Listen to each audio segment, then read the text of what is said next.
नमस्कार साथियों, breaking tube में आपका स्वागत है। भारतीय न्यायपालिका के इतिहास में सबसे शर्मसार मामलों में गिना जाने वाला जली नकदी नोट का मामला अब एक नए मोड़ पर आ गया है। इस मामले में जिनके नाम की सबसे ज्यादा चर्चा थी वह थे जस्टिस यशवंत वर्मा, जिन पर आरोप है कि उनके घर के बाहर बड़ी मात्रा में जली हुई नकदी बरामद हुई है। अब सुप्रीम कोर्ट द्वारा गठित 3 सदस्यीय जांच समिति, इसमें देश के 3 अलग अलग हाई कोर्ट्स के मुख्य न्यायाधीश शामिल थे, ने अपनी रिपोर्ट सौंप दी है। सूत्रों के अनुसार इस रिपोर्ट में जस्टिस यशवंत वर्मा को दोषी ठहराया गया है, लेकिन इस कहानी में एक नया मोड़ आ गया है। इसका खुलासा हमारे सहयोगी चैनल स्क्वायरल्स ने किया है। जस्टिस वर्मा के परिवार से जुड़े सूत्रों का दावा है कि यह रिपोर्ट एक तरफा है और इसमें जस्टिस यशवंत वर्मा की सफाई को पूरी तरह नजरअंदाज कर दिया गया है।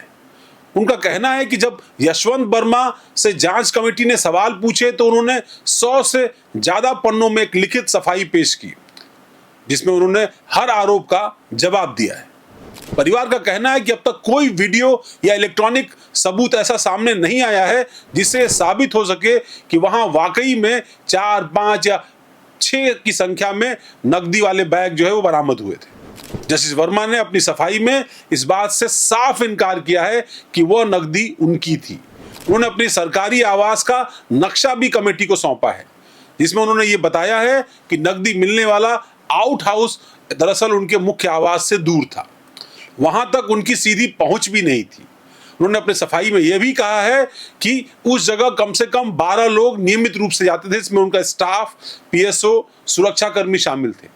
इतना ही नहीं, इस आउट हाउस को कभी बंद नहीं किया जाता था, हमेशा खुला रहता था। ऐसा दावा उन्होंने अपनी सफाई में किया है।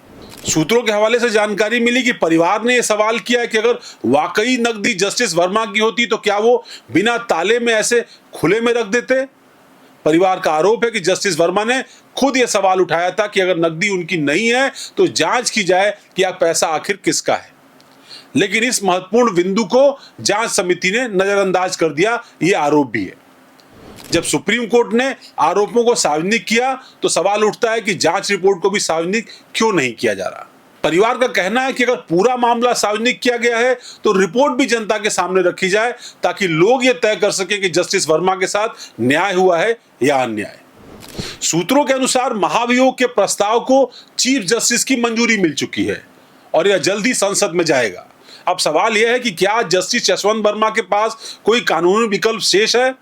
परिवार का कहना है कि वह अपनी प्रतिष्ठा की रक्षा के लिए कानूनी लड़ाई जारी रखेंगे, क्योंकि उन्हें लगता है कि उन्हें अपना पक्ष रखने का पूरा अवसर नहीं दिया गया। गौर करने वाली बात यह है कि कुछ साल पहले ही जस्टिस अरुण मिश्रा ने एक फैसले में कहा था कि इन हाउस की जांच रिपोर्ट केवल चीफ जस्टिस के लिए होती है और उसे सार्वजनिक नहीं किया जाना चाहिए। लेकिन अब यह सवाल है कि क्या यह रिपोर्ट भी हमेशा गोपनीय रहेगी। जस्टिस यशवंत वर्मा से जुड़ा हुआ मामला पहले ही बहुत सारी सुर्खियां बटोर चुका है और इस मामले ने न्यायपालिका में भ्रष्टाचार को लेकर के कई तरह के नए सवाल खड़े किए हैं। The squirrels of breaking tube के इस खुलासे से बहुत साफ तौर पर जाहिर होता है कि अलग अलग पहलू हैं। एक पक्ष जस्टिस वर्मा और उनके परिवार का है, जो ये आरोप लगा रहा है कि उनको लेकर के, उनके ऊपर कार्रवाई को लेकर के भेदभाव किया जा रहा है। दूसरी तरफ न्यायपालिका है जिस पर इस बात को लेकर के दबाव है कि वो अपनी साख कैसे बचाएगी। भ्रष्टाचार का आरोप उनके दामन पर लगा है, ऐसे में उससे कैसे निष्कलंक होकर के वो बाहर निकलेंगे। इस दबाव से बचने के लिए चीफ जस्टिस ने या पूरे सर्वोच्च न्यायालय ने इस बात की कोशिश की है कि इस मामले को जल्द से जल्द निपटाया जाए, जल्द से जल्द इस मामले में महाभियोग का जो प्रक्रिया है उसको आगे बढ़ाया जाए और आगे की कार्रवाई पूरी की जाए, ताकि न्यायपालिका के प्रति आम जनता का विश्वास बहाल किया जा सके।